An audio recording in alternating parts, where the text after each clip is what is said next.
ಏನೆಲ್ಲ ಇದೆ ಅಂತ ಪ್ರಕಟಣೆ ಗ್ರಂಥದಲ್ಲಿ ಆ ಪುಸ್ತಕದಲ್ಲಿ ನಾವು ನೋಡುವಾಗ ಅಲ್ಲಿ ಅನೇಕ ಹಿರಿಯರು ಅಂದ್ರೆ ದೇವರ ಸಮ್ಮುಖದ ಮುಂದೆ ಇರುವಂತ ಅವರು ದೂತರಾಗಿರ್ಬೋದು. ಅಲ್ಲೆಲ್ಲೂಯ. ಯಾಕಂದ್ರೆ ಮೊದಲು ಪರಲೋಕ ಉಂಟು ಮಾಡುವಾಗ ಯಾವ ಮನುಷ್ಯನೂ ಇಲ್ಲ.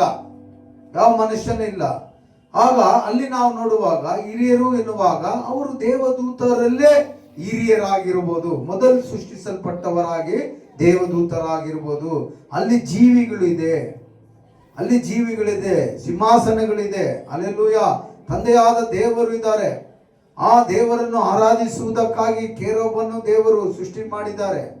ಎಸೆಕೆಲ್ 28ರಲ್ಲಿ ನಾವು ನೋಡುವಾಗ ಅಲ್ಲಿ ಆ ದೇವದೂತನನ್ನು ಯಾವ ರೀತಿ ದೇವರು ಸೃಷ್ಟಿ ಮಾಡಿದ್ರಂತ ಫುಲ್ ಒಂದು ಲಿಸ್ಟೇ ಅಲ್ಲಿ ಕೊಡಲ್ಪಟ್ಟಿದೆ. ಆಮೇನ್, ಅಲ್ಲೆಲ್ಲೂಯ. ಮತ್ತೆ ಅವನ ಬುದ್ಧಿ ಅವನ ಯೋಚನೆ ತಪ್ಪಾಗಿದ್ದರಿಂದ ದೇವರಿಗೆ ಕೋಪ ಬಂದಿದ್ದರಿಂದ ಅವನು ತಳ್ಳಲ್ಪಟ್ಟ. ಮತ್ತೆ ದೇವರು ಶಾರನ್ ಏನ್ ನಿನಗೆ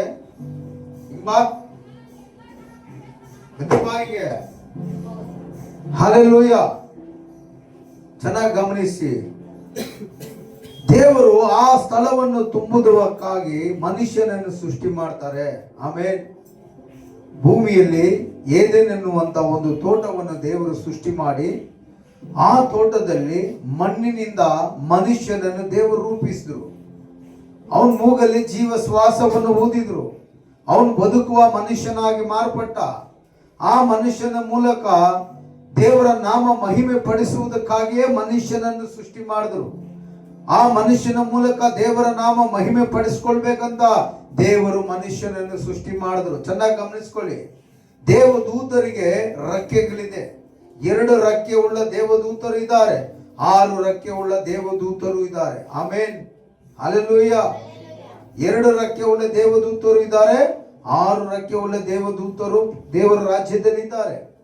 ಈಗ ದೇವರು ಆ ಆರಾಧನೆ ಮಾಡುವ ಆ ವೀರ ತಪ್ಪು ಮಾಡಿದ್ದಕ್ಕಾಗಿ ದೇವರು ಅವನನ್ನು ತಳ್ಳಿದ್ರು.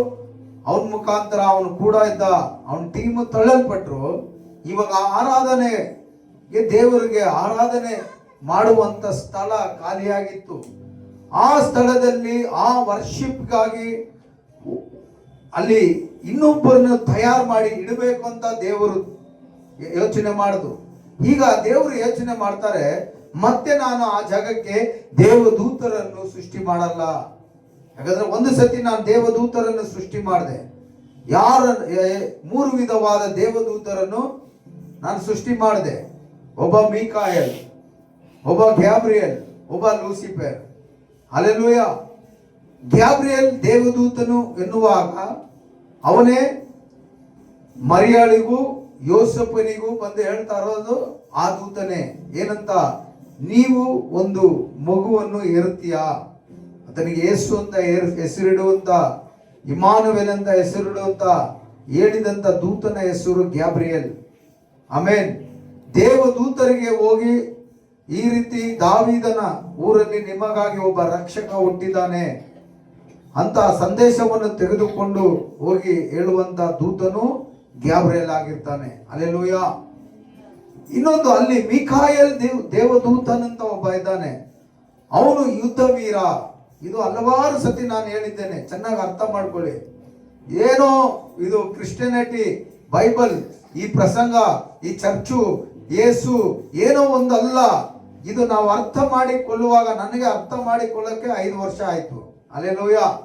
ಇದನ್ನು ನಾವು ಮೊದಲಿಂದ ಅರ್ಥ ಮಾಡಿಕೊಳ್ಳುವಾಗ ಯೇಸು ಯಾರು, ತಂದೆಯಾದ ದೇವರು ಯಾರು, ಯಾಕೆ ಯೇಸು ಹುಟ್ಟಬೇಕಾಗಿತ್ತು, ಯೇಸು ಹುಟ್ಟುವುದಕ್ಕೆ ಮುಂಚೆ ಏನೆಲ್ಲ ನಡೀತು, ಪರಲೋಕದಲ್ಲಿ ಏನ್ ನಡೀತು, ಭೂಲೋಕದಲ್ಲಿ ಏನ್ ನಡೀತು ಅಂತ ನಾವು ತಿಳಿದುಕೊಳ್ಬಹುದು. ಆಮೇನ್, ಹಲ್ಲೆಲೂಯ. ಆಗ ಮೀಕಾಯಲ್ ದೇವದೂತ, ಅವನು ಬಂದು ಯುದ್ಧ ಮಾಡುವಂತ ದೇವದೂತ. ಅವನಿಗೊಂದು ಟೀಮ್ ಇದೆ. ಇನ್ನೊಬ್ಬ ದೇವದೂತನು ಗ್ಯಾಬ್ರಿಯಲ್ ಅಂತ ಹೇಳಲ್ಪಡುತ್ತೆ. ಈ ಕೆರೋಬ್, ಲೂಸಿಫರ್ ಅಂತ ಹೇಳಲ್ಪಡುತ್ತೆ. ಈ ದೇವದೂತನ ಕೆಲಸ ಏನಂದ್ರೆ, ಅವ್ರವ್ರ ಕೆಲಸ ಅವ್ರವ್ರು ಮಾಡ್ತಾ ಇದ್ದಾರೆ. ಗ್ಯಾಬ್ರಿಯಲು ಆಬ್ರಗಾಮ್ ಹತ್ರ ಹೋದ. ಆಬ್ರಗಾಮ್ ಹತ್ರ ಹೋದ. ಅವನು ಒಳ್ಳೆ ವಿಷಯ ಹೇಳುವಂತ ದೇವದೂತನು ಅವನು. ಒಬ್ಬ ಪೋಸ್ಟ್ ಮ್ಯಾನ್, ಕೊರಿಯರ್ ತರ. Hallelujah, praise the lord.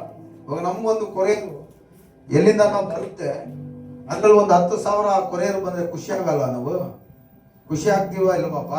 ಅದೇ ತರ ಅವನು ಪರಲೋಕದಿಂದ ಕೊಂಡು ಬರುವಂತ ವಿಷಯ ಸಂತೋಷಕರವಾದ ವಿಷಯ. ಆಬ್ರಗಾಮಿಗೆ ಮಕ್ಕಳು ಇಲ್ದಿರೋವಾಗ 99 ವಯಸ್ಸು ಆಬ್ರಗಾಮಿಗೆ. ಆವಾಗ ಬರ್ತಾರೆ ದೇವದೂತರು. ಅದರಲ್ಲಿ ಸಂಗಾರಕಾರ ದೇವದೂತರು ಇರ್ತಾರೆ, ಒಳ್ಳೆ ವಿಷಯ ಹೇಳುವಂತ ದೇವದೂತರು ಇರ್ತಾರೆ. ಆಬ್ರಗಾಮಿಗೆ ಬಂದು ಹೇಳ್ತಾರೆ, ಬರೋ ವರ್ಷ ಇದೇ ವರ್ಷದಲ್ಲಿ ನಿನ್ನ ಹೆಂಡತಿ ಒಂದು ಮಗುವನ್ನು ಎತ್ತಿರ್ತಾಳಪ್ಪ. ಅದು ಒಳ್ಳೆ ವಿಷಯ ತಾನೆ. 100 ವಯಸ್ಸಲ್ಲಿ ಅವ್ರು ಹೇಳ್ದಾಗೆ 100 ವಯಸ್ಸಲ್ಲಿ ಅವ್ರಿಗೊಂದು ಮಗು ಹುಟ್ಟದ, ಈಸಾಕ ಅಂತ. ಒಳ್ಳೆ ವಿಷಯ ತಾನೆ. ಇವನು ಒಳ್ಳೆ ವಿಷಯವನ್ನು ಕೊಡುವಂಥವನು. ಆದರೆ ಈ ಲೂಸಿಫರ್ ಎನ್ನುವಂತ ಆ ದೂತನು ದೇವರ ನಾಮ ಮಹಿಮೆ ಪಡಿಸುವಂತವನಾಗಿದ್ದ. ಹಲ್ಲೆಲೂಯಾ. ಅವನ ಯೋಚನೆ, ಬುದ್ಧಿ, ಮನಸ್ಸು ಎಲ್ಲ ಬೇರೆ ಕೆಟ್ಟ ರೀತಿಯಲ್ಲಿ ಮಾರಿದಕ್ಕಾಗಿ ದೇವರಿಗೆ ಇಷ್ಟ ಆಗಿಲ್ಲ, ತಳ್ಳಿಬಿಟ್ರು ಅವನ್ನ. ಅವನ್ ಮಾತ್ರ ಅಲ್ಲ, ಅವನ ಜೊತೆಯಲ್ಲಿದ್ದವನು ಸೈತಾನಾಗಿ ಮಾರ್ಪಟ್ರು.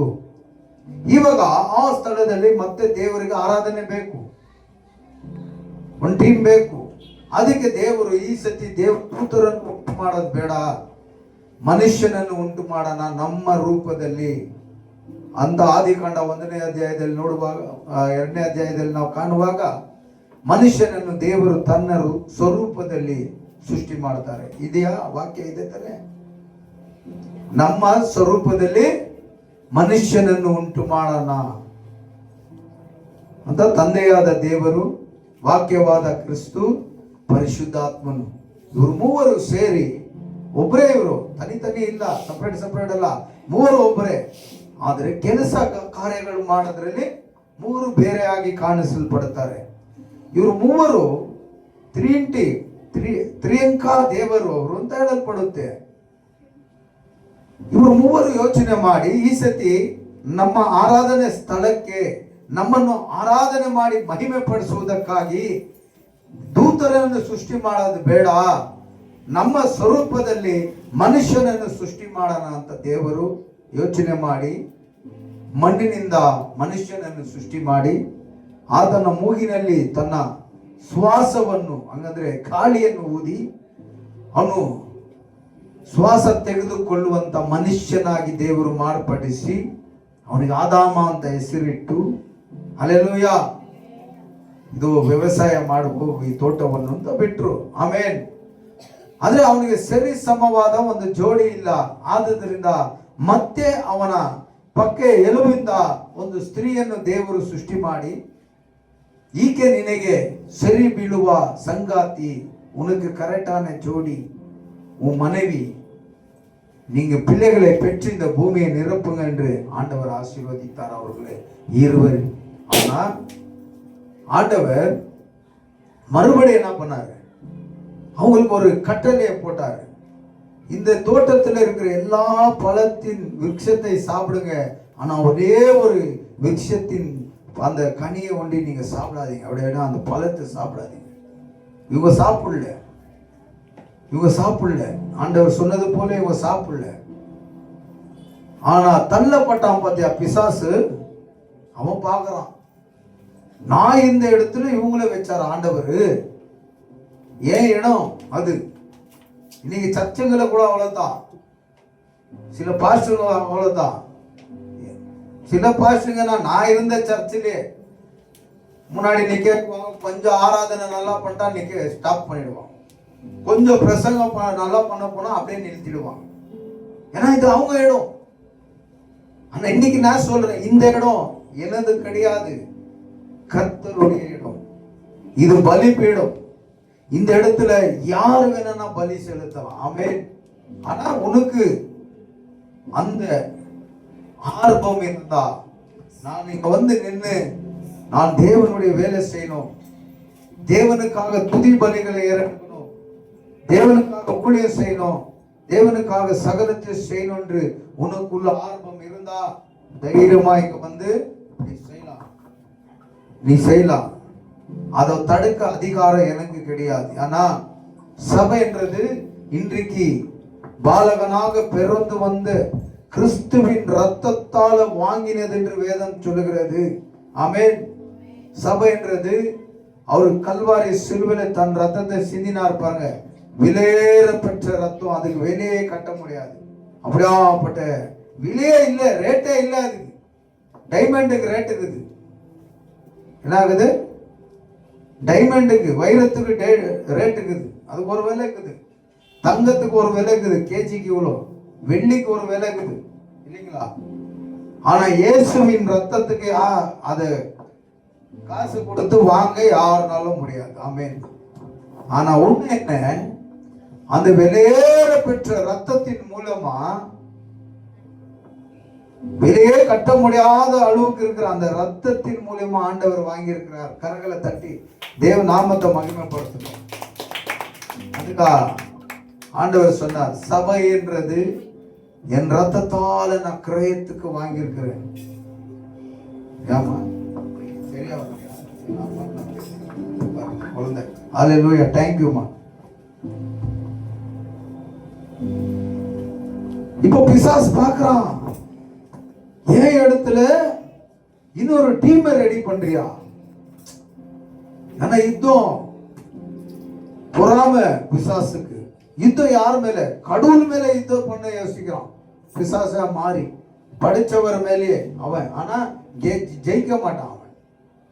அவனுக்கு தோல்வி தான் எப்பவும். அவனுக்கு ஏமாந்து போறதுதான் அவனுடைய வேலை. ஹல்லேலூயா. பார்க்கிறான் அவன், இந்த இடத்துல இந்த மனுஷன், நான் இருந்த இடத்துல இந்த மனுஷர் தகுதி உள்ளவர்களா? இவங்களை எப்படி நான் ஆண்டவருடைய ஐக்கியத்திலிருந்து என்ன பண்ணோம்? நான் தப்பு பண்ணேன், அவரு நான் செய்த தப்புக்கு என்னை தள்ளினார் இல்லையா அவர் சமூகத்திலிருந்து.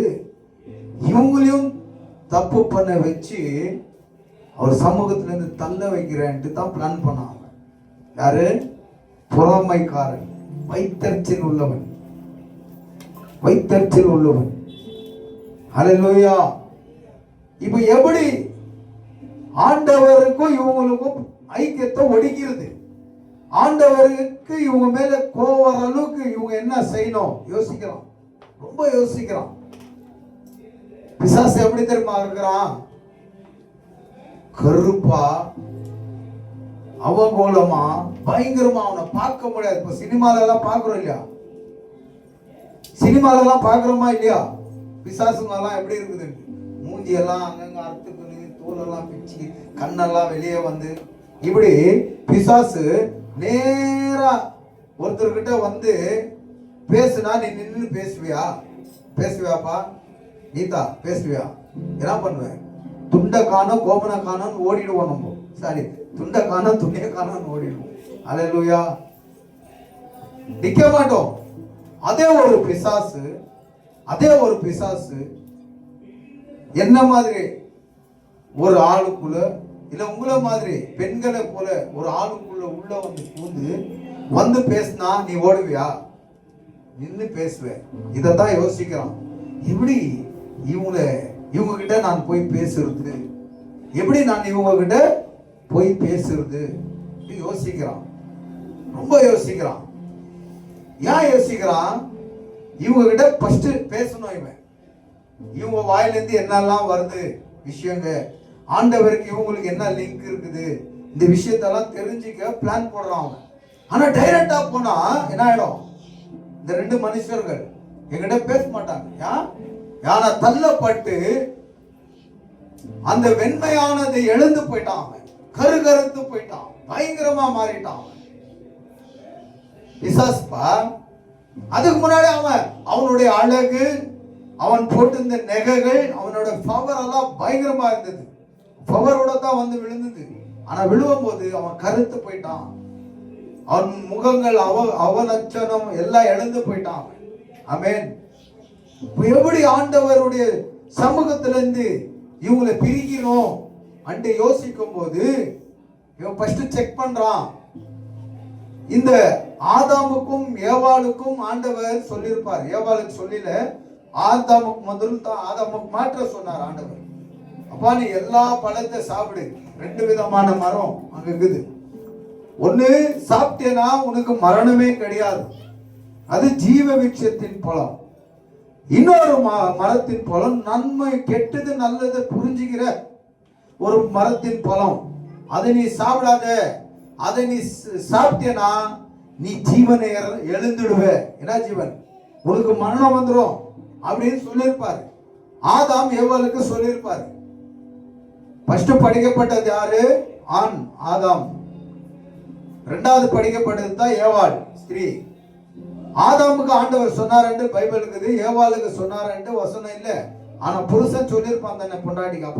அப்புறமா வந்த பொண்டாட்டிக்கு, அம்மா நம்ம ஆண்டவர் இருக்கிறாரு இல்லையா, எனக்கு சொன்னாரு எல்லாமே சாப்பிடு, அது ஒண்டி சாப்பிடாதுன்னு சொல்லிட்டு இருக்கிறாரு, நம்ம எச்சரிக்கையா இருக்கணும்னு சொல்லியிருப்பார். யாரு? புருஷன்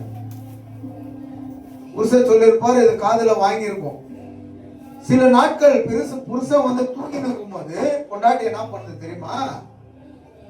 அந்த மரத்துக்கிட்ட போய் பார்த்து வரலாம், அது என்ன மாதிரி பழம், எங்க வீட்டுக்காருக்கு அவர் சொல்லியிருக்கிறாரு சாப்பிடாதேன்ட்டு, அது எப்படி இருக்குது போய் பார்க்கலான்ட்டு அவர் தூங்கி நிற்கும் போது இந்த அம்மா வருது மரத்துக்கிட்ட வந்து மரம் பார்க்குது. ஓ நல்லா இருக்குது மரம், நல்லா பழமெல்லாம் பார்க்கறதுக்கு சகத்தாக்குது, வெளியவே ரங்கு கலரு எவ்வளவு கலரா இருக்குது, எவ்வளவு பார்க்கறதுக்கு அழகா இருக்குது, இதை போய் சாப்பிடாதுன்னு சொல்லி இருக்கிறாரு.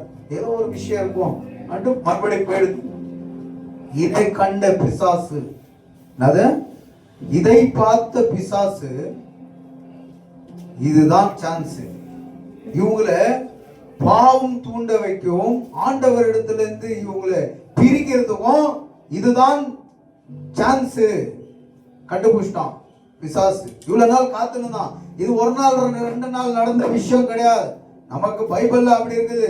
1ஆம் அதிகாரம் 2ஆம் அதிகாரம் அங்க பக்கத்துல இப்படி செய்தாங்க. ஆனா இது பல நாட்களா பல வருஷமா நடந்த திட்டம் இது. இந்த அம்மா ஆதாம் தூங்கி இருக்கும் போது ஆதாமுக்கு தெரியாம வர்றது, மரத்துக்கிட்ட போறது, பாக்குறது, போறது, இது அநேக நாட்கள் நடந்திருக்கு. இப்போ பிசாசானவன் கெச்சிச்சடா சான்ஸ். இவங்களை எப்படின்னா ஆண்டவர் போட்ட கட்டளையே மீற வைக்கணும், ஆண்டவருக்கு கோவம் வைக்கணும். அவருடைய சமூகத்துல இருந்து, அந்த சமூகம் எந்த ஏன் சமூகம், ஏன் சமூகத்துல இவங்க நிக்க தகுதி இல்லை, ஆண்டவர்கிட்ட இருந்து பிரிச்சு அந்த சமூகத்துல இருந்து நான் தள்ளப்பட்டது போல இவங்களையும் நான் தள்ளணும். இன்னைக்கு நான் சொல்றேன் பாருங்க, மனுஷனுக்குள்ள பொறாமை, எரிச்சல், இப்படியாப்பட்ட காரியம் எதனா இருந்தா அது கடவுள்னால வந்ததல்ல, அது பிசாசு உனக்குள்ள கொண்டு வந்து வைக்கிறான். ஏன்னா அவன் தான் எரிச்சல் உள்ளவன், அவன் தான் பொறாமை உள்ளவன், அவன் தான் இன்னொருத்தரை எப்படின்னா தள்ளி விடணும், பள்ளத்துக்கு இன்னொருத்தர் எப்படின்னா காலை வாரி விடணும் அப்படின்னு யோசிக்கிறவன், நினைக்கிறவன், செய்கிறவன் அவன் ஒருவன் தான். மனுஷன் கிடையாது, ஆண்டவரும் கிடையாது. அல்லேலூயா. பாருங்க, இயேசு பிறந்தார், எல்லாருக்கும் தெரிஞ்ச விஷயம் தான். அவர் வளர்ந்தாரு. அவரு சிலுவைக்கு போறதுக்கு முன்னாடி ஒரு பந்தியை ஏற்படுத்துறார். பந்தினா அந்த பந்தியில திராட்சை ரசம் இருக்கிறது, ரொட்டி இருக்குது. இதை 2 கோடு பண்ணி ஆண்டவர் ஒரு விஷயத்த சொல்றார். இது உங்களுக்காக பிக்கப்படுகிற என் சரீரம். அவங்களுக்கு புரியல. இது உங்களுக்காக சிந்தப்படுகிற என் ரத்தம் சொல்றார். அவங்களுக்கு புரியல. இது இன்னைக்கு நைட்டு செய்யறாரு, நாளைக்கு அது ரத்தம் என்றது அவர் உடம்புல இருந்து வருகிற ரத்தத்தை குடிக்குது. சரீரம் என்றது அவர் உடம்புல அந்த கறி தோல் பிச்சின்னு வருது பாருங்க, அடிக்கிற அடிக்கு, அதை குறிக்கிறது இந்த ரொட்டி என்றது இவங்களுக்கு புரியல. ஆனா அதே நேரத்துல பிசாசால ஏவப்பட்ட ஒருவன் அதே ரொட்டியில அதே திராட்சை ரசத்துல பங்கு பெறான். யார் அவனா? யூதாஸ். நல்லா கவனிங்க, நல்லா கவனிங்க. யூதாஸ் நல்ல மனுஷன் தான். அவன் யாருங்க? ஆண்டவர்னால படைக்கப்பட்ட நல்ல ஒரு மனுஷன் தான். அவன் போய் எங்கேயும் சொல்லல. இயேசு யாருன்னு கேட்டாங்க சிப்பாய்ங்க, இவர் தான் இயேசுன்னு சொன்னான். உண்மை சொன்னது தப்பா? இயேசுவை பக்கத்துல வச்சு இயேசுலாம் தெரியாதுப்பா, இயேசு இல்லை, அது பொய்யாயிடும். உண்மை தானே சொன்னான், அவன் உண்மைதான் சொன்னான். அவன் நல்ல மனுஷன் தான். ஆனா அவன் சில திட்டங்களை செய்தா பாருங்க. 30 வெள்ளி காசுக்காக இயேசுவை காட்டி கொடுக்கிற பிளான் இருந்துச்சு பாருங்க. அது அவனுடைய பிளானே கிடையாது, அது பிசாசுடைய பிளான். அது அவன் அந்த ரொட்டியும் அந்த ரசத்தையும் இயேசு கிட்ட வாங்கி முழுங்கின உடனே பின்னாடியே பிசாசியோடைய ஸ்பிரிட் உள்ள போயிடுச்சு. அப்ப இயேசு சொல்றார், போய் நீ செய்ய வேண்டிய வேலை போய் செஞ்சுட்டு போ. இயேசுக்கு தெரியும் இவன் தான் காட்டி கொடுக்குறான். ஆனா அவனை இயேசு வெறுக்கவே இல்லை. இயேசுக்கு தெரியும் இவன் நல்ல மனுஷன், நான் தான் இயேசுன்ட்டு என்னை காட்டி உண்மை சொல்லி காட்டி கொடுக்குறவன். ஆனா இவனுடைய கிரியை இருக்குது பாருங்க, அது இவன் செஞ்சதல்ல, ஆதி முதல் இம்மட்டுமா ஜெனரேஷனா ஃபாலோ பண்ணின்னு வந்து கொண்டு இருக்கிற பிசாசு செய்யறதுன்ட்டு இயேசுக்கு நல்லாமே தெரியும். நீங்க நினைக்கலாம் பிசாசு இயேசு புடிச்சு சாவடிக்கலாம் இல்லையா, அழிக்கலாம் இல்லையா? இயேசு பிசாசியை சாவடிக்க வரல. ஒருவேளை இயேசு வந்த அன்னைக்கு பிசாசை சாவடிச்சுட்டா இந்த சிலுவையின் மரணம் வந்து மனுஷனுக்கு ரட்சிப்பு இருந்துக்காது, நித்திய ஜீவன் இருந்துக்காது, எழுந்து போயிட்டுக்கும். இவர் சிலுவையில மறிக்கணும், உயிர் தொழணும், அப்பதான் மனுஷனுக்கு ரட்சிப்பு, அப்பதான் மனுஷனுக்கு நித்திய ஜீவன்.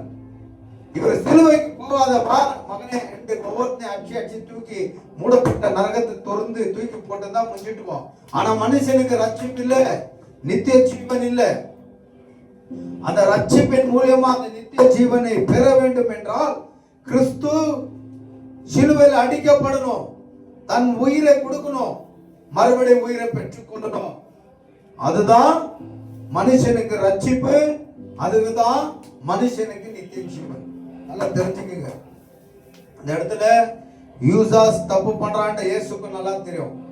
போட்டு கும்முல சொன்னார், போய் உன் வேலையை நீ பண்ணிட்டு போ, கிட்ட டைம் ஆயினுக்குது, போய் அங்க போய் சொல்லிட்டு நான் அங்க இருக்கிறேன். அப்படிதான் இயேசுவோட மைண்ட். நீ போய் அங்க சொல்லி அங்கிருந்து இருந்து வரதுக்குள்ள நான் கெசன் தோட்டத்துக்கு போய் கொஞ்ச நேரம் ஜெபம் பண்றேன், என் பிதா கிட்ட பேசுறேன், இதோ எனக்கு நேரம் வந்துச்சு, என்னை சிலுவையில் அடிக்க போறாங்க, என் கூட இரு அப்படின்னு நான் சொல்ல போறேன், ஜெபம் பண்ண போறேன்ட்டு இயேசு மனசுல நெஞ்சுக்குன்னு அவர் இப்படி போறாரோ அவன் அப்படி போறான். Praise the Lord. பிசாசியை ஏன் அழிக்கல அப்படின்னு நான் எனக்கு நிறைய வசனம் இருக்குது. அவனையும் ஆண்டவர் தான் படிச்சார். அல்லேலூயா. ஒருவேளை இந்த உலக முடிவுக்குள்ள ஒருவேளை அவன் வந்து ஆண்டவரே என்னை மன்னிச்சிடுங்க அப்படின்னு ஒரு மன்னிப்பு கேட்டாருன்னு வைங்களேன், அவனை மன்னிச்சிடுவார் ஆண்டவர், அவனை அழிக்க மாட்டாரு. அவன் இதுவரைக்கும் மன்னிப்பு கேட்கல. அவன் பரலோகத்துல தேவனுக்கு விரோதமா யோசித்த நாட்கள் இருந்து இம்மட்டுமா அவன் இதுவரைக்கும் மன்னிப்பை கேட்கவே இல்லை. அவன் ஒருவேளை மன்னிப்பு கேட்டுட்டான்னு வைங்களேன், பாவத்தை தோண்டின அந்த தூதனை நம் கண்ணால பார்க்க முடியும். அல்லேலூயா. இயேசு வந்தாரு. இன்னைக்கு அநேகர் ஜெபம் பண்றது பாஸ்டர்கள்லாம் எப்படி தெரியுமா, இயேசு நாமத்துல பிசாசியை உன்னை கட்டி பாதாளத்துல, இயேசு நாமத்துல பிசாசியை உன்னை அழிச்சு போட்டுற இல்லாத மாதிரி. இயேசு எங்கன்னா சொன்னாரா உன்னை அழிச்சு போட்டுற, உன்னை கட்டி பாதாளத்துல போட்டுறன்னு இயேசு எங்கன்னா சொன்னாரா? ஒரு இடத்துல கல்லறை இருக்குது, அந்த கல்லறையில ஒருத்தன் இருக்கிறான், லேகியன் என்று பிசாசு பிடிச்சவன், அநேக பிசாசு அவனுக்குள்ள. இயேசு வந்து வரும்போது அந்த பிசாசு அவனுக்குள்ள இருந்து பேசுது, ஐயோ இயேசுவே என்னையா தொந்தரவு கொடுக்க வந்திருக்கிற, என் நேரம் இன்னை வரவில்லை. என் நேரம்னா அதுக்கு ஒரு நாளை ஆண்டவர் வச்சிருக்கிறார், அந்த நாள் இன்னும் வரல, அதுக்குள்ள நீங்க வந்துக்கிறீங்க எங்களை அழிக்கிறதுக்கு, அந்த நாளே வரலையே கேக்குது. அதுக்கு இயேசு உன்னை கட்டி பாதாளமே தொரு இந்தா போயிடு, உன் சாப்டர் க்ளோஸ் எங்கேயே சொல்லல, அவனை விட்டு ஓடுன்னு தான் சொன்னார். ஆமென். அவனை விட்டு என்ன சொன்னாரு, ஓடுன்னு தான் பிசாசை கட்டலேட்டா ஓடிச்சு. அவனை விட்டு பர்மிஷன் வேற கேக்குது, ஆண்டவரே எங்களை அழிக்காத பாதாளத்துக்கு அனுப்பாதபடிக்கு. பாருங்க, பாதாளம் இருக்குதுன்னு பிசாசுக்கு தெரியும். பாதாளத்துக்கு கிளைமேட்ஸ் மட்டும் அது இருந்தா பாதாள நரகத்துக்கு தான் போவோம், அது பிசாசுக்கும் தெரியும். பாதாளத்துக்கு அனுப்பாதபடி அதோ இந்த பண்டிக்குள்ள எங்களை அனுப்புங்க. ஆவியா இருக்குது, அசுத்த ஆவியா இருக்குது, அது பிசாசு டீம். அப்ப இயேசு போ அந்த பன்னிக்குள்ள போய் சேர்ந்துக்கும். எல்லாம் ஆவி போய் அதுக்குள்ள பூந்துச்சு. பன்னி கத்தி ஓடுது.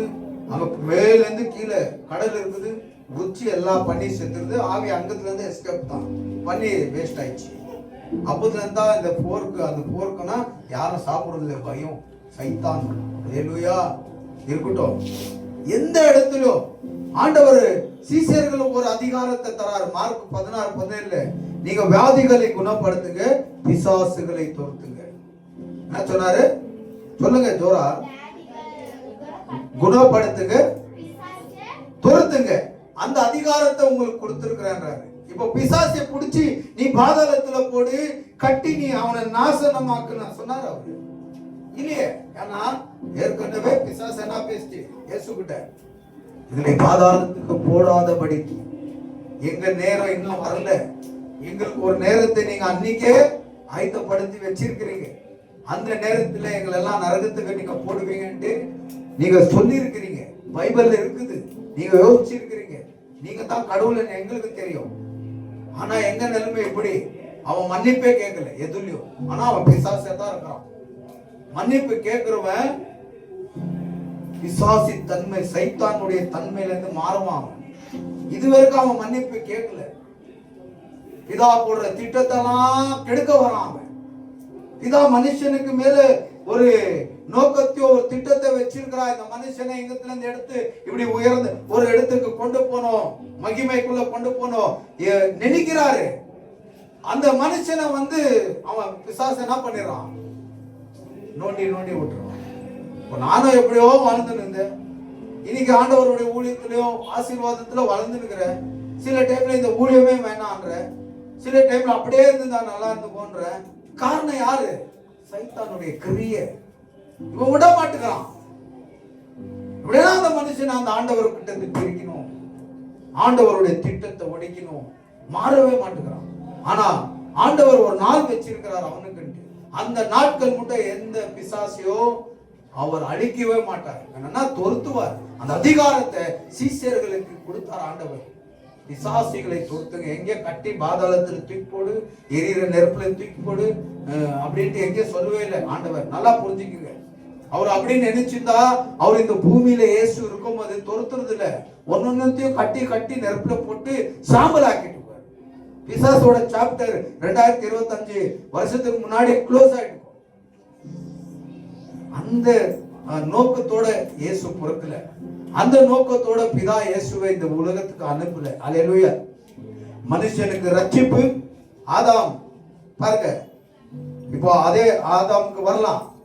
இப்போ அவன் பார்க்கறான், ஏன் இடத்துல இவருக்கு யாரு பொறாமை, வைத்தறிச்சல். இன்னைக்கு மனுஷனுக்கு பொறாமை, வைத்தறிச்சல் இருக்குவன் பிசாசி கிரியைக்குள்ள மாட்டினுங்கிறான்னு அர்த்தம். ஆமென். கோவம் வரும், எல்லாமே வரும். ஆனா அதே நினைச்சு அந்த மனுஷன் பொறாமைப்படாத, வைத்தறிச்சல் படாத, கண்ட்ரோலுக்குள்ள வரணும், கண்ட்ரோலுக்குள்ள வரணும். அல்லேலூயா. இன்னைக்கு இவன் பொறாமைப்பட்டு எப்படி இவங்களை சதி தீட்டுறதுன்னு பார்த்தான். ஆனா டைரக்டா போக முடியல அவள்கிட்ட பேச. பாக்குறான், அங்க ஒரு பாம்பு இருக்குது. நல்லா பல பல பல பலான்னு தோல் பார்த்துருக்கிறீங்களா, மினுக்கும் டைமண்ட் மாதிரி. அதுகிட்ட போய் பேசுறான். என்ன பேசுறான்?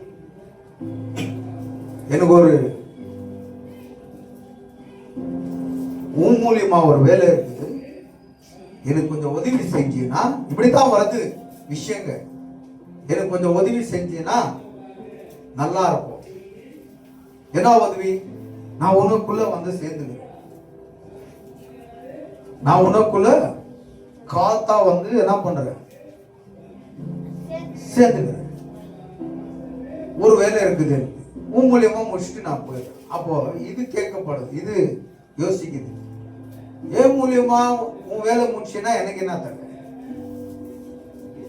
அப்போ இந்த சாத்தான் சொல்லுது, நீ எனக்கு வேலை செய்ய உனக்குள்ள இடம் கொடுத்தா கால காலத்துக்கும் ஜெனரேஷனுக்கும், இப்போ ஒரு ஜெனரேஷன் உருவாக போகுது. இந்த ஜெனரேஷன் மூலமா அநேக பேச்சுவார்த்தை இருக்கலாம், பைபிள்ல இல்ல, நானா யோசிச்சு சொல்லிருக்கிறேன். ஒரு உதாரணத்துக்கு ஒரு எக்ஸாம்பிள் பேசுறேன். இப்போ என்கிட்ட ஒருத்தருக்கு ஏதோ ஒரு வேலை ஆகணும்னா உன் மூலியமா எனக்கு ஒரு இது ஆகணும்னா நான் சும்மா பண்ணி கொடுத்துருவேனா? சொல்லுப்பா, சும்மா பண்ணி கொடுக்குவேனா? நான் பண்ணி தந்தா நீ என்ன தர போற? இப்போ ஒருத்த வரான் வந்து என் வீட்டுக்கு நீ பெயிண்ட் அடிச்சு கொடுனா நான் சும்மா போய் பண்ணி கொடுத்துறேன்னா என்ன தர? கூலி கேக்குறேன்னா இல்லையா? சர்வமும் கேக்குது, என்ன தர? அதுக்கு அவன் சொல்றான், காலத்துக்கு உன்னை கடவுளா வணங்கு அளவுக்கு செய்வேன். காலத்துக்கும் ஜெனரேஷனுக்கும் எல்லா ஜனங்க உன்னை வணங்குவாங்க, தேவி தேவதன் என்று, நாகராஜா நாகராஜின்ட்டு உன்னை வணங்குவாங்க என்று ஒரு கொடுக்குறான், பிசாசு கொடுக்குறான் பேச்சு பாருங்க. அங்க கூட ஆண்டவருக்கு ஆப்போசிட்டா தான் பேசுறான் பாருங்க. ஆண்டவர் யார் என்று நல்லா தெரியும் இவனுக்கு, பரலோகத்துல தேவன் எப்படியாப்பட்டவர் நல்லா தெரியும் இவனுக்கு. ஆனா இன்னைக்கு என்ன பண்றான்? இந்த நேரத்துல அந்த ஆண்டவருக்கு விரோதமா பேசி இன்னொருத்தர தேவரா நான் ஆக்குறேன், உன்னை வணங்குவான். இப்போ ஒத்துக்குது வா வந்து என்ன பண்ணு, எனக்குள்ள என்ன செய்யணுமோ நீ செஞ்சுட்டு போ, இடம் கொடுக்கு. இவன் காத்தா வந்து புந்துக்கிறான், உள்ள போய் மரத்துல சேர்ந்துறான். இந்த மரம் நன்மையும் தீமையும் உயிரை எடுக்கிற மரத்துல போய் கலந்துக்கிறான். அந்த மரத்துல ஏன் அந்த மரத்துல போய் சேர்ந்துக்கிறான்னா, நம்ம அப்பப்போ வருதுன்ட்டு நல்லா தெரியும் இவனுக்கு. நான் முதல்ல சொன்னேன், ஆதாமை விட்டு அவள் என்ன பண்றா, மரத்துக்கிட்ட வந்து டிஸ்கஸ் பண்ணிட்டு போறான். இதை கண்ட பிசாசு இதே வச்சே ஆண்டவர்கிட்ட இருந்து இவங்களை பிரிக்கணும் பிளான் போட்டு டைரக்டா போக முடியாதுன்ட்டு இங்க வந்து இவர்கிட்ட என்ன பண்ற, டிஸ்கஸ் பண்ணி இது மூலியமா அதுகிட்ட பேசுறதுக்கு பிளான் போடுது. இப்போ இந்த அம்மா வருது மரத்துக்கிட்ட வந்து, மரத்தை பார்க்கும் போது அதுக்குள்ள இருக்குது அது சர்பம், பேசுற சர்பம். என்னது பேசுற சர்பம்? சர்பம் பேசும்போது இது கூட ஆச்சரியமா பாக்குது. அங்க டிஸ்கஸ் நடக்குது, சர்பத்துக்கு அல்ல பிசாசுக்கும் இந்த அம்மாவுக்கும் ஒரு டிஸ்கஸ் நடக்குது. என்னம்மா நீ உன்னை ஆண்டவர் சாப்பிடாதுன்னு சொன்னாரா? ஆமா, சாப்பிட்டா செத்துருவோம்னு ஆண்டவர் சொல்லிக்கிறார், அதை தொடவும் கூடாதுன்னு ஆண்டவர் சொல்லிக்கிறான்னு சொல்லுது. அப்புறம் அது சொல்லுது, நீ சாப்பிட்டா சாவ மாட்டமா, நீ கடவுளை போல மாறுவே. அந்த இடத்துலயும் கடவுள் பத்தி தான் பேசுறான். அவங்க கிட்ட வந்து கடவுள் பத்தி, இந்த மனுஷனுக்கிட்ட கூட கடவுளுக்கு ஆப்போசிட்டா செய்யும்படி கடவுளை போல மாறுவே அப்படின்னு சொல்லும் போது இந்த அம்மா என்ன பண்ணுது, கொடுங்குது, சாப்பிடுது, எத்தனை வந்து புருஷனுக்கும் கொடுத்துருது. பிசாசுடைய வேலையை செஞ்சுட்டு ஓடிட்டான். அவன் என்ன பண்ணான், பாம்புக்குள்ள வந்தான், பேசினான், அதை சாப்பிட வச்சிட்டான், ஆண்டவருடைய கட்டிலே ஒடிக்க வச்சிட்டான், ஆண்டவர் போ வர வச்சிட்டான். இப்போ இதுக்குள்ள இவனுக்கு வேலை இல்லை, இந்த சர்பத்துக்குள்ள என்ன இல்லை, வேலை இல்லை, போயிட்டான். அவன் வெளியே போயிட்டான். ஆனா அதுக்கு ஒரு வாக்கு, ஒரு பிராமிஸ் பண்ணிருந்தான் தெரியுமா, காலத்துக்கும் என்ன பண்ணி வணங்குவாங்க. இன்னைக்கு பாக்குறீங்களா? இன்னைக்கு எங்க பாரு பாக்குறீங்களா? பார்த்து தானே இருக்கிறீங்க, வணங்குறாங்க தானே. 7 8 சிங்கிள் அதெல்லாம் வணங்குறாங்க, எல்லாம் வணங்குறாங்க தானே. அதுகிட்ட கை வச்சா அது கடியாதா? கச்சா மனுஷன் சாவானா சாவ மாட்டாங்க,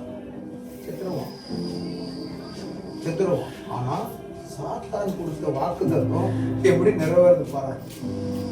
இது காலமா அன்னையிலிருந்து இன்னைக்கு கூட அதை வணங்குறாங்க. அதோட பிராமிஸ் நிறைவேறுது.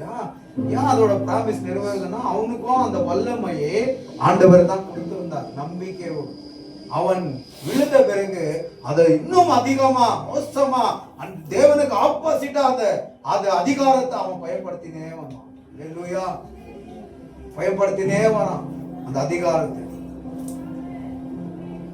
இங்க பாவம் தோண்டுச்சு, ஆண்டவருக்கு கோபம் வந்துச்சு. நல்லா கவனிங்க, ஆண்டவருக்கு கோபம் வந்துச்சு, பாவம் வந்துச்சு, ஆண்டவருக்கு கோபம் வந்துச்சு.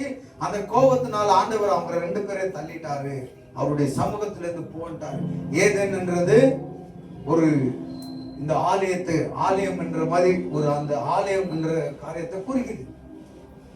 ஏதேன் ஆலயம், தோட்டம் என்றது வந்து மகா பரிசுத்த ஸ்தலத்தை குறிக்குது. இன்னைக்கு அதுதான் இப்படிதான் பிரிச்சு நாங்க பேசுறோம். ஏதேன் என்றது வந்து ஏதேன் என்ற ஒரு ஊர்ல ஒரு தோட்டத்தை உருவாக்கினார். அது பேர் தான் ஏதேன் தோட்டம். ஊரு பேர் ஏதேன், அந்த ஊருக்குள்ள ஒரு மூலையில ஒரு தோட்டத்தை ஆண்டவர் உருவாக்கி வச்சிருந்தார். அதுதான் தோட்டம், ஏதேன். ஏதேன் தோட்டம். இப்போ நம்ம ஏரியாவுக்கு முகுந்தா தியேட்டர் சரௌண்டிங் என்ன தெரியுமா பேரு? என்ன பேரு சொல்லுங்க பார்க்கலாம். தெரிஞ்சவங்க சொல்லுங்க.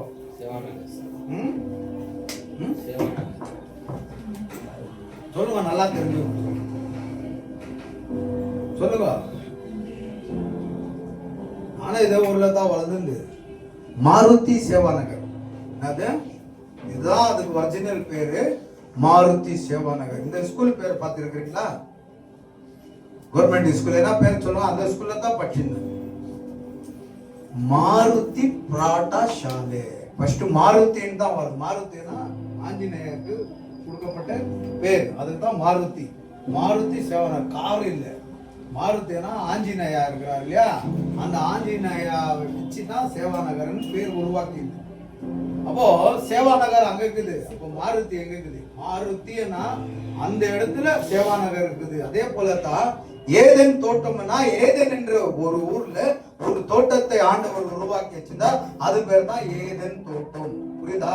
இப்போ பாரத் நகர் எத்தனை பேர் தெரியும்? அதோட முழுமையான பேர் என்ன? ஜெய் பாரத் நகர்.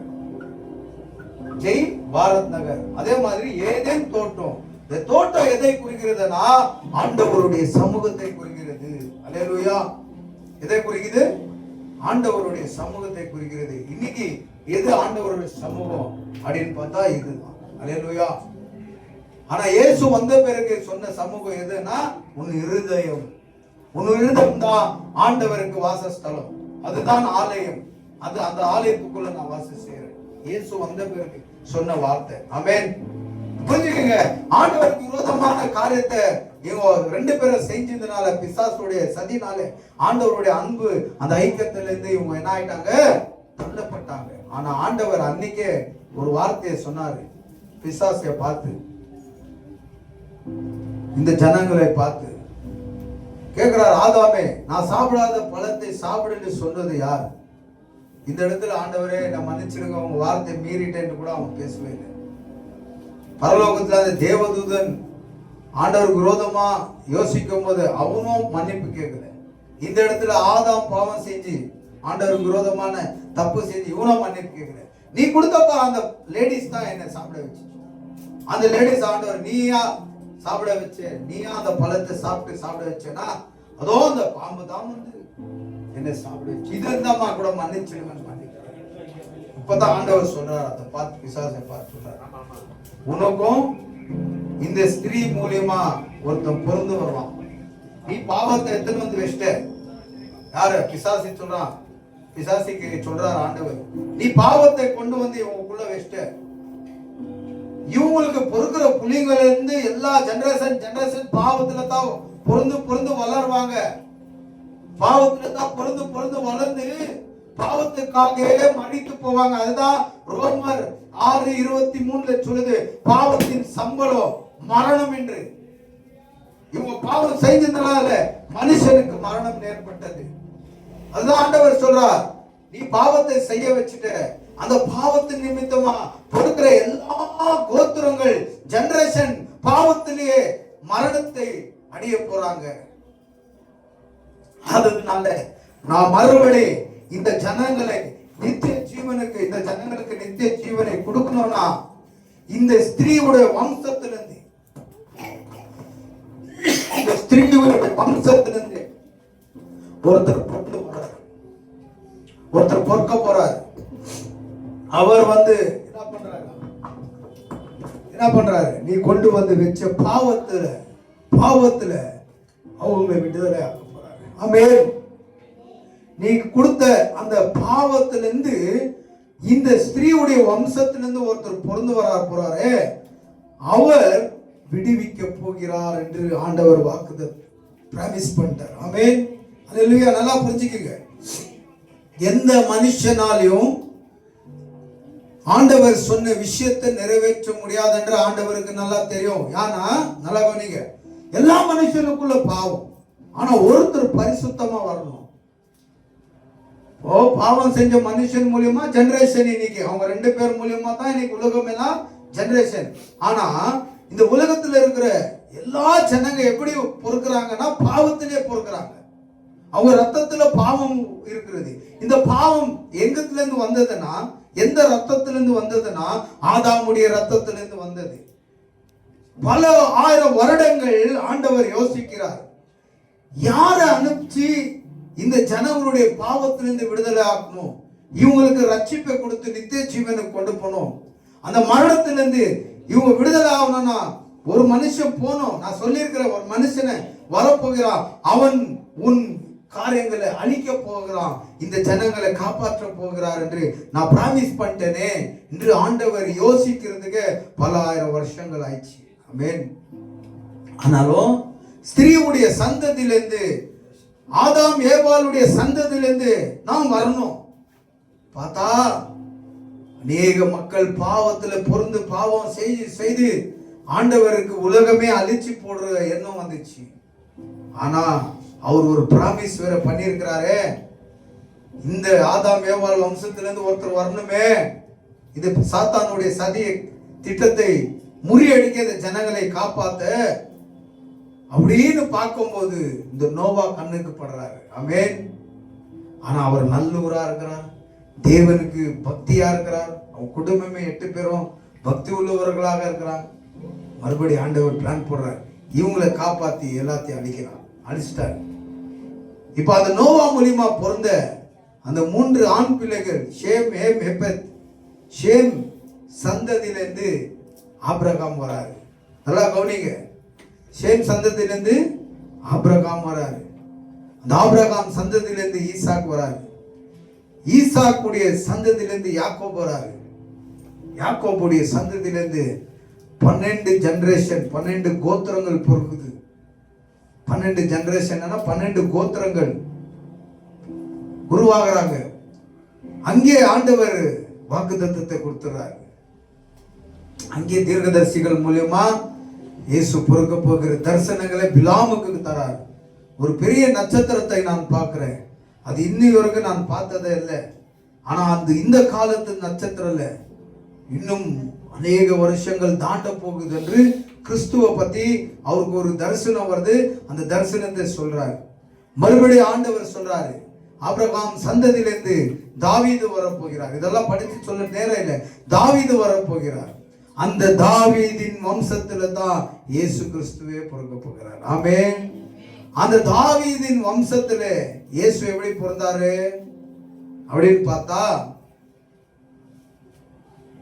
யோசேப்பு தாவீதுடைய வம்சத்தாரா இருக்கிறார். ஆமென்.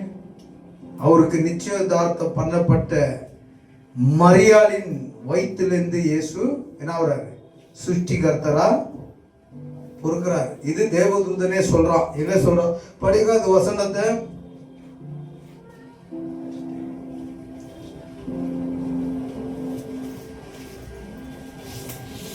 இதுல கூட ஏசாயா புஸ்தகம் கூட எடுத்துக்கோங்க, ஒருத்தர் மத்தாயா புஸ்தகம் எடுத்துக்கோங்க. ஏசாயா 14ஆம் அதிகாரம்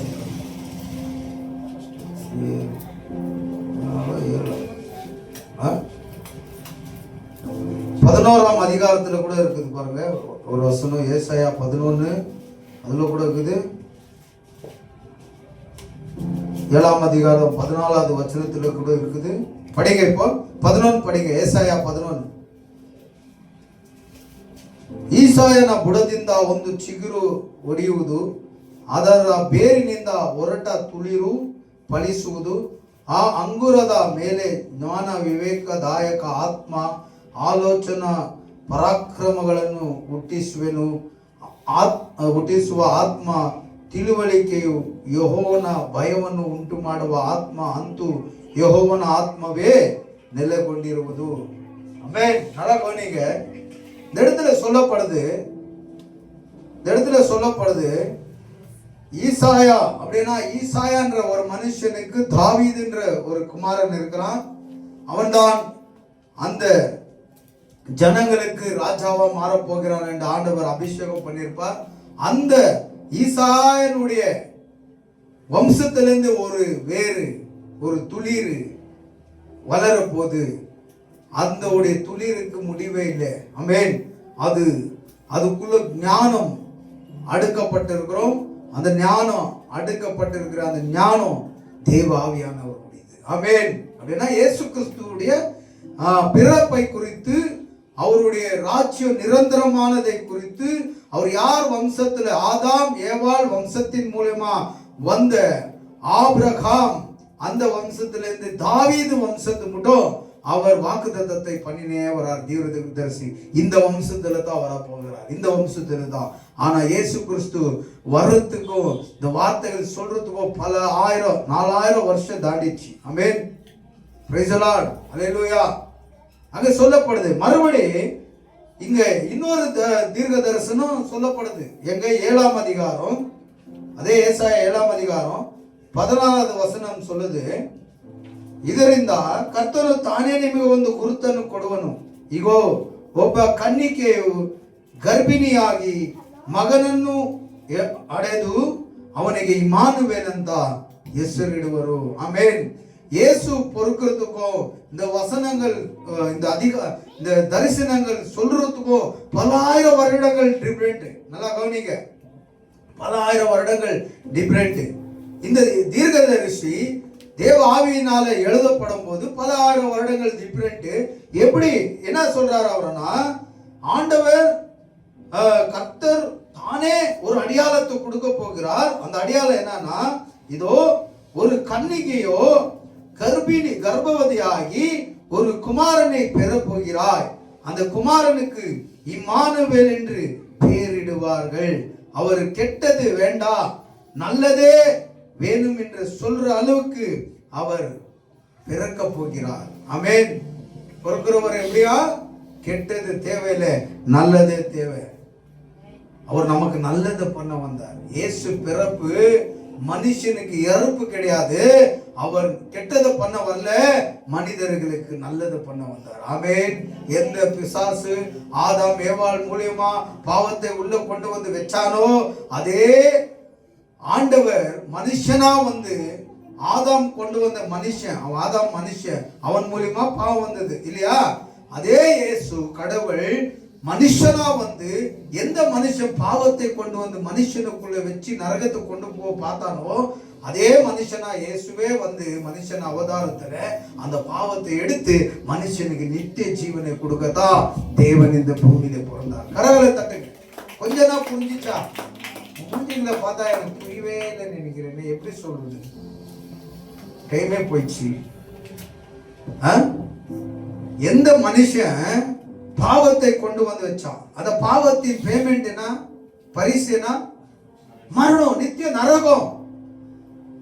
அதே ஆண்டவர் மனுஷனை போல வந்து, எந்த மனுஷன் பாவத்தை உள்ள வச்சானோ அந்த பாவத்தை எடுக்க ஆண்டவர் மனுஷனாக பிறந்தார். புரியுதுங்களா? இப்போ மனுஷன் பாவத்தை வச்சான், ஆனா மனுஷனா வந்த கிறிஸ்து இயேசு என்ன பண்ணார்? அந்த பாவத்தை போக்கினார். ஆமென். அதுதான் நம்ம பாடுறோம், பாவத்தை போக்கவே சாபத்தை நீக்கவே பூலோகம் வந்தாரையா, மனிதனை மீட்கவே பரலோகம் சேர்க்கவே சிலுவையை சுமந்தாரையா. ஆதாம் மூலியமா வந்த பாவத்தை போக்கவே, ஆதாம் மூலியமா வந்த சாபத்தை போக்கவே இயேசு மனுஷனா வந்தாரையா.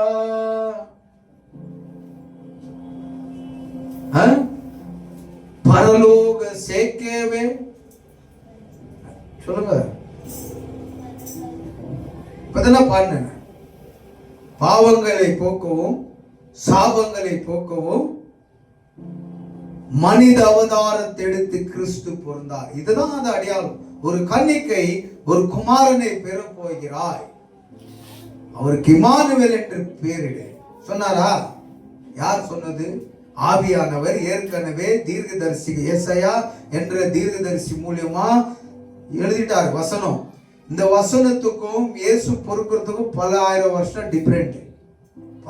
பல ஆயிரம் வருஷம் போயின பிறகுதான் இந்த வசனமே நிறைவேறுது. இயேசு பொறுக்கிறார்.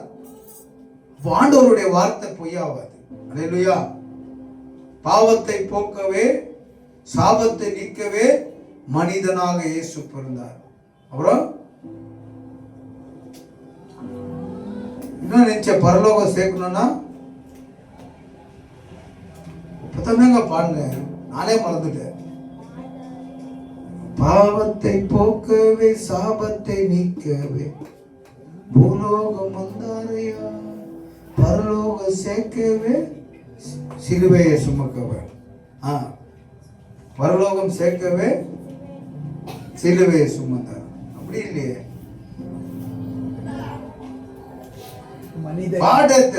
மனிதரை மீட்கவே பரலோகம் சேர்க்கவே என்னானாரு? சிலுவையை சுமந்தார். ஆமென். அந்த சிலுவையின் சுமப்பு தான் இன்னைக்கு நமக்கு ஒரு நம்பிக்கை உண்டாயிருக்கிறது. அவர் அந்த சிலுவையை சுமந்ததுனால தான் எனக்கு நம்பிக்கை இருக்குது, நான் பரலோகத்துக்கு போக போறேன். உங்களுக்குள்ள இருக்குதா? கண்டிப்பா இருக்கும். அல்லேலூயா.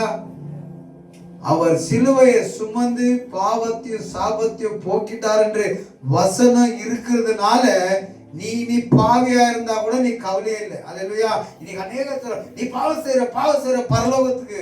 அப்ப சொல்றவன் பாவம் செய்யாத இருக்கிறானா? பாவம்னா என்னங்க? பாவம்னா என்ன? திருடுனா பாவமா? கொள்ளை அடிச்சா பாவமா? அது மட்டும் பாவமா? தண்ணி அடிச்சா பாவமா? தம் அடிச்சா அது பாவமா? பொய் சொன்னாலும் பாவம் தான். நீ கோச்சினாலும் பாவம் தான். நீ இன்னொருத்த பார்த்து ஆசைப்பட்டாலும் பாவம் தான். அது நம்ம கூடவே என்ன இருக்குது? ஜர்னி பண்ணிடுது. அது உள்ள இருந்து எடுக்க முடியாதுன்னு ஆண்டவருக்கு நல்லா தெரியும். அல்லேலூயா. யா ஆதாம் மூலியமா பிறந்த யாவருக்குள்ளும் பாவம் இருக்குது. ஆனா கிறிஸ்து சிவந்த அந்த சிலுவை மரணத்தை நீ நம்பினா, நாம் விசுவாசித்தா, நீ பரலோகத்துக்கு போறது guarantee. Amen. Hallelujah. Praise the Lord. மனிதனை மீட்கவே பரலோகம் சேர்க்கவே இயேசு பிறந்தார். அல்லேலூயா. அதான் நம்ம பாடுறோம் கேரளஸ்ல, இயேசு பிறந்தாரே எந்தன் உள்ளத்திலே பாடுறோமா? அல்லேலூயா.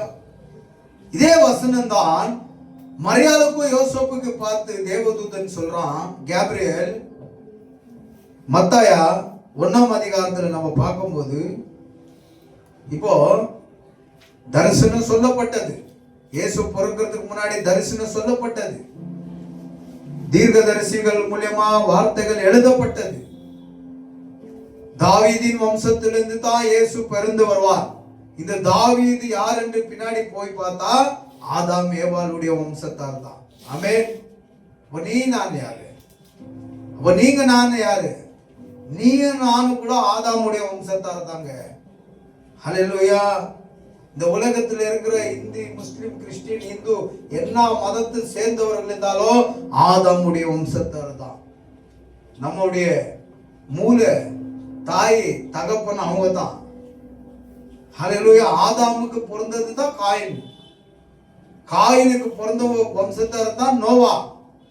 நோவா அழிவு டைம்ல அந்த நோவாக்கு பிறந்த 3 ஆண் பிள்ளைகள் மூலியமா தான் ஆபிரகாம். அந்த ஆபிரகாம் மூலியமா தான் தாவீது.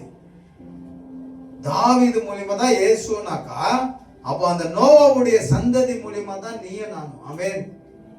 புரியுதுங்களா? நம்ம புற ஜாதிகளாக தள்ளப்பட்டோம். தள்ளப்பட்ட கல்லாக நாம் தள்ளப்பட்டிருந்தோம். ஆனா கிறிஸ்து இந்த பூமியில பிறந்து தள்ளப்பட்டா கல்லா இருந்த உன்னை என்னையும் மூலிக்கு முக்கிய கல்லாக நியமித்திருக்கிறார். கரங்களை தட்டி தேவனுடைய நாமத்தை மகிமைப்படுத்து. இந்த வசனம் புரியுதா? தள்ளப்பட்ட கல்லா இருந்த உன்னை என்னையும் மூலிக்கு கார்னருக்கு, அந்த கார்னருக்கு, எல் ஷேப் கார்னருக்கு முக்கியமான கல்லா நியமித்தார். இதோட அர்த்தம் புரியுதா? நல்லா கவனிங்க. ஒருத்தன் பில்டிங் கட்டுறான், கொத்தனார். ஒரு பில்டிங் கட்டும் போது நல்லா பாருங்கம்மா, இங்க நல்லா இப்பதான் பண்ணுவாங்க. இதெல்லாம் இப்பதான் பண்ணுவாங்க. இந்த பில்டிங் கட்டும் போது கல்லு முழு முழு முழு முழு கல்லு வச்சுன்னு வருவாங்க. முழுசு முழுசா நல்லா கவனிங்க. கல்லு வச்சுனே வருவாங்க. அங்க கிட்ட வரும்போது என்ன ஆயிடும் தெரியுமா? ஒரு இடத்துல முழு கல்லு தேவைப்படாது. என்ன தேவைப்படாது? அதுக்கு என்ன பண்ணோம்? பாதி இல்லை. முக்கா கல் யூஸ் பண்ணுவாங்க, கால் கல்லு இருக்கு. முக்கா கல் எடுத்துக்குவாங்க, புழுக்கல் தேவையில்லை, முக்கா கல் தேவை ஆகும். இந்த கால் கல்லை கட் பண்ணி கட் பண்ணி கட் பண்ணி கட் பண்ணி ஒரு மூலையில விசிரச்சிக்குவாங்க. என்னன்னா போய் பாருங்க, பில்டிங் கிட்ட வேணான்ட்டு விசிரச்சிக்குவாங்க. ஆனா இப்படியே கட்டின்னு வரும்போது இந்த கார்னர்ல வந்து முக்கா கல்லும் யூஸ் ஆகாது, அரை கல்லும் யூஸ் ஆகாது, அந்த கால் கல் தான் யூஸ் ஆகும். அப்போ மேஸ்திரி சொல்லுவோம், ஆய் அங்கே விசிரச்சிருக்கிறோமே வேஸ்டா, அந்த கால் கல்லை எடுத்துன்னு வாங்கன்ட்டு அந்த மூலிக்கு யூஸ் பண்ணுவாங்க. நான் பில்டிங் எல்லாம் பண்றேன், எனக்கு தெரியும். அதை தான் ஆண்டவர் சொல்றாரு. இந்த மேஸ்திரிங்க உருவாக்குறதுக்கு முன்பதாகவே பைபிள்ல வசனங்கள் எழுதப்பட்டது. தள்ளப்பட்ட கல்லா இருந்தவர்களை மூலிக்கு அதுதான் தேவை, முக்கியமான கல்லா ஆண்டவர் உன்னை என்னை நியமித்திருக்கிறார். ஆதாமுடைய வம்சத்தார நாம், நோவாவுடைய வம்சத்தாரான நாம், இந்த உலகம் நம்மள கீழ் ஜாதிங்க, ஒண்ணுமே இல்லாதவங்க, பரதேசிங்க அப்படின்னு தள்ளி தள்ளி தள்ளி தள்ளி வச்சிட்டாங்க சமுதாயம். ஆனா ஆண்டவர் பைபிள் மூலியமா வசனத்தை கொடுத்தார். தள்ளப்பட்ட கல்லா இருந்த நீங்க, நான் சொல்றேன், நீங்க தான் முக்கியமான கல்லு. கரங்களை தட்டி தேவனுடைய நாமத்தை மகிமைப்படுத்துவோமா? இன்னைக்கு அவன் பெரிய பெரிய பணக்காரனாகட்டும், பெரிய பெரிய அந்த என்ன சொல்லுவாங்க, கவுடா ரெட்டி என்னன்னா இருக்கட்டும், ஆனா தள்ளப்பட்ட உனக்கு எனக்கு நித்திய ஜீவன் கன்ஃபார்ம். ஆனா அவங்களுக்கு இருக்குதா இல்லையான்னு எனக்கு தெரியாது. ஆமென். பாத்தீங்களா, நம்மள ஆண்டவர் எவ்வளோ அழகா நேசித்து வேணான் தள்ளப்பட்ட சமுதாயத்தின் மூலமா வேணான் தள்ளப்பட்டவர்கள் பரலோக ராஜ்யத்துக்குரியவர்கள் என்று சொல்றார். அதுக்காகத்தான் கிறிஸ்து இந்த பூமியில பிறந்தார். ஆமென். மரியாதைக்கு சொல்றாரு. அப்பா நாங்க வாக்கு தீர்க்கதரிசிகள் மூலியமா சொல்லப்பட்ட வசனங்கள் எல்லாம் பார்க்கும்போது அவர் தாவீது வம்சத்துல பொருந்து வரார் அப்படின்னு பார்க்கும்போது, இந்த மத்தாய 1ஆம் அதிகாரத்துல சொல்லப்பட்டிருது, அந்த அவர் இயேசு தாவீது வம்சத்துல தான் பொறுக்க போகிறார்ன்ட்டு வசனம் கன்ஃபார்ம் பண்ணுது நமக்கு. அல்லேலூயா. என்ன சொல்லுது 1ஆம் அதிகாரத்துல? ಯೇಸು ಕ್ರಿಸ್ತನ ವಂಶಾವಳಿಯು ಆತನು ದಾವೀದ ವಂಶದವನು, ದಾವೀದನು ಆಬ್ರಹಾಮನ ವಂಶದವನು. ನೋಡಿದ್ರ, ದೀರ್ಘ ಪ್ರವಾದಿಗಳ ಮೂಲಕ ದೇವರು ಮೊದಲೇ ಹೇಳಿದ್ರು ದಾವೀದನ ವಂಶದಲ್ಲಿ ಬರ್ತಾರೆ. ದಾವೀದ ಯಾರ ವಂಶದಲ್ಲಿ ಬರ್ತಾರೆ? ಆಬ್ರಹಾಮ್ ವಂಶ. ಆಬ್ರಹಾಮ್ ಯಾವ ವಂಶದಲ್ಲಿ ಬರ್ತಾರೆ ಅಂದ್ರೆ ನೋವಾಗ ಹುಟ್ಟಿದಂತ ಆ ಶೇಮ್ ವಂಶದಲ್ಲಿ ಆಬ್ರಹಾಮ್ ಹುಟ್ಟುತ್ತಾರೆ. ನೋವಾಗ ಹುಟ್ಟಿದಂತ ಶೇಮ್ ವಂಶದಲ್ಲಿ ಆಬ್ರಹಾಮ್ ಬರ್ತಾರೆ. ಹಲ್ಲೆಲೂಯಾ. ಈ ಶೇಮ್ ಯಾವ ವಂಶದಲ್ಲಿ ಬಂದ? ನೋವಾ ವಂಶದಲ್ಲಿ. ನೋವಾ ಯಾವ ವಂಶದಲ್ಲಿ ಬಂದ ಅಂದ್ರೆ ಕಾಯಿನನ ವಂಶದಲ್ಲಿ. ಕಾಯಿನನು ಯಾರಂದ್ರೆ ಆದಾಮೇವಳ ಮೊದಲನೇ ಮಗ. ಆಮೆನ್. ಹಲ್ಲೆಲೂಯಾ. ನೋಡಿದ್ರ, ಯೇಸು ತಂದೆಯಾದ ದೇವರು ಆ ಸ್ತ್ರೀಯನ್ನು ನೋಡಿ, ಸೈತಾನನ್ನು ನೋಡಿ ಹೇಳಿದ್ರು, ಈ ಸ್ತ್ರೀನ ಮೂಲಕ ಒಬ್ಬ ಹುಟ್ಟಿ ಬರ್ತಾನೆ, ಅವನು ನಿನ್ನ ಕಥೆನ ಮುಗಿಸ್ತಾನೆ. ಹಲ್ಲೆಲೂಯಾ. ಅದೇ ಸ್ತ್ರೀ ವಂಶದಲ್ಲೇ ದಾವೀದನ ವಂಶದಲ್ಲಿ ಯೇಸು ಕ್ರಿಸ್ತರು ಹುಟ್ಟುತ್ತಾರೆ. ನೋಡಿ ಇಲ್ಲಿ ಇಲ್ಲಿ ಕೊನೆಯದಾಗಿ ಹೇಳುತ್ತೆ, 16 ಓದಿ.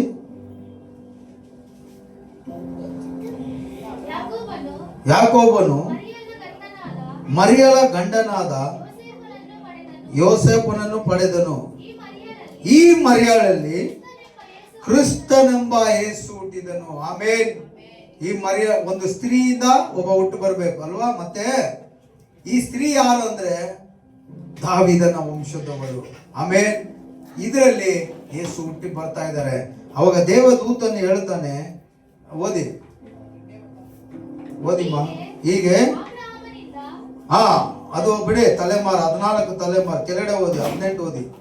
ಯೇಸು ಕ್ರಿಸ್ತನ ಜನನವು ಹೇಗಾಯಿತೆಂದರೆ ಆತನ ತಾಯಿಯಾದ ಮರಿಯಳನ್ನು ಯೋಸೇಫನಿಗೆ ನಿಶ್ಚಯ ಮಾಡಿರಲಾಗಿ ಅವರು ಕೂಡುವುದಕ್ಕೆ ಮುಂಚೆ, ಗಂಡ ಹೆಂಡತಿಯಾಗಿ ಸಂಸಾರ ಮಾಡುವುದಕ್ಕೆ ಮುಂಚೆ ಆಕೆಯು ಪವಿತ್ರಾತ್ಮನಿಂದ ಬಸರಾಗಿದ್ದು ತಿಳಿದು ಬಂತು. ಆದರೆ ಆಕೆಯ ಗಂಡನಾದ ಯೋಸೇಫನು ಸ್ವಜ್ಜನನಾಗಿದ್ದು ಆಕೆಯನ್ನು ಬಯಲಿಗೆ ತರುವುದಕ್ಕೆ ಮನಸ್ಸಿಲ್ಲದೆ ಯಾರಿಗೂ ತಿಳಿಯದಂತೆ ಆಕೆಯನ್ನು ಬಿಟ್ಟು ಬಿಡಬೇಕೆಂದಿದ್ದನು. ಅವಳು ಬಿಟ್ರು ಆಕೆಯನ್ನು ಬಿಟ್ಟು ಬಿಡಬೇಕು. ಎಲ್ಲರೂ ಗೊತ್ತಾದ್ರೆ ಮಾನ ಮರ್ಯಾದೆ ಹೋಗುತ್ತೆ. ಮದುವೆ ಆಗಕ್ಕೆ ಮುಂಚೆನೆ ಇವಳು ಬರ್ಸಿರಿ ಆಗಿದ್ದಾಳೆ ಅಂತ ಬಿಟ್ಬಿಡ್ಬೇಕಂತ ಇರುವಾಗ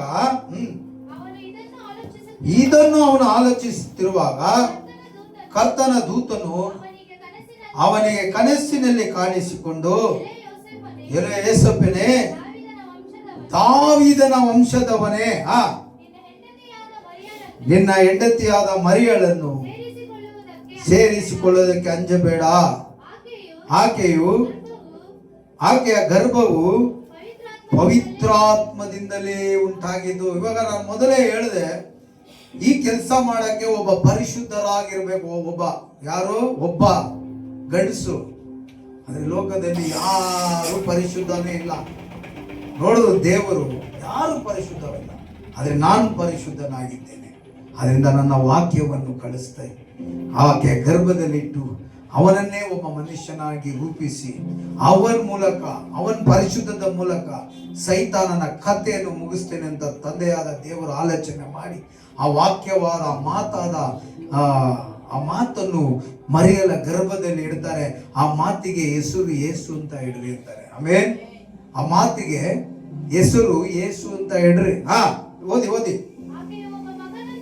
ಆಕೆ ಒಬ್ಬ ಮಗನನ್ನು ಅಡಿಯುವಳು, ನೀನು ಆತನಿಗೆ ಯೇಸು ಅಂತ ಹೆಸರಿಡಬೇಕು.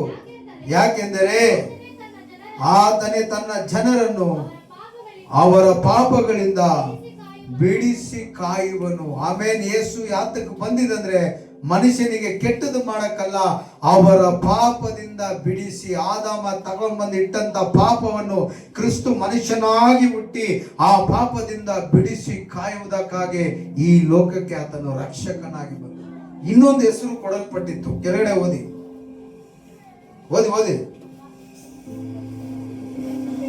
ಕರ್ತನು ಪ್ರವಾದಿಯ ಮುಖಾಂತರ ಹೇಳಿದ ಮಾತು ನೆರವೇರುತ್ತೆ. ಇದೆಲ್ಲ ನಡೆಯಿತು. ನೋಡಿ, ಮೊದಲೇ ಹಲವಾರು ವರ್ಷಗಳ ಮುಂದೆ ದೇವರು ಹೇಳಿದ ಮಾತು ಇಲ್ಲಿ ನೆರವೇರ್ತಾ ಐತೆ.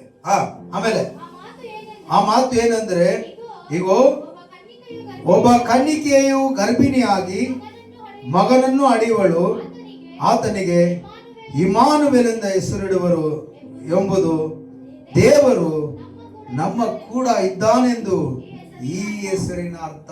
ಮೊದಲೇ ಯೆಶಾಯ 11ರಲ್ಲಿ ಓದಿದ್ರಿ, ಒಬ್ಬ ಕನ್ನಿಕೆಯು ಮಗುವನ್ನು ಹೆರುವಳು, ಆತನಿಗೆ ಇಮ್ಮಾನುವೇಲ್ ಅಂತ ಹೆಸರಿಡು. ಯೇಸು ಹುಟ್ಟೋದಕ್ಕೆ ಈ ವಾಕ್ಯಕ್ಕೂ ಆ ವಾಕ್ಯಕ್ಕೂ ಸಾವಿರಾರು ವರ್ಷ ಡಿಫ್ರೆಂಟ್. ಹಲ್ಲೆಲೂಯಾ. ಆದರೆ ದೇವರು ನುಡಿದ ಹಾಗೆ ಇಲ್ಲಿ ಮರಿಯಲ ಗರ್ಭದಲ್ಲಿ ಇಮ್ಮಾನುವೇಲನಾಗಿ ಒಬ್ಬ ರಕ್ಷಕ, ಲೋಕ ರಕ್ಷಕನಾಗಿ ಯೇಸುವಾಗಿ ದೇವರ ಪರಿಶುದ್ಧವಾದ ಮಾತನ್ನು ಮರಿಯಲ ಗರ್ಭದಲ್ಲಿ ಇಟ್ಟು ಪವಿತ್ರಾತ್ಮನನ್ನು ಕಳಿಸಿ ಆ ಮಗುವನ್ನು ಏರಲಿಕ್ಕೆ ಆ ಪವಿತ್ರಾತ್ಮನು ಸಹಾಯ ಮಾಡ್ತಾರೆ. ಹಲ್ಲೆಲೂಯಾ. ಎಲ್ಲ ಎದ್ದು ನಿಂತ್ಕೊಳ್ಳೋಣ. ಈ ಸಮಯದಲ್ಲಿ ಇಮ್ಮಾನುವೇಲ್ ಎನ್ನುವಂತ ಮಾತಿಗೆ ಅರ್ಥ ದೇವರು ನಮ್ಮ ಒಟ್ಟಿಗೆ ಸದಾ ಇರುತ್ತಾರೆ ಅಂತ ದೇವರ ವಾಕ್ಯವಾಗಿದೆ.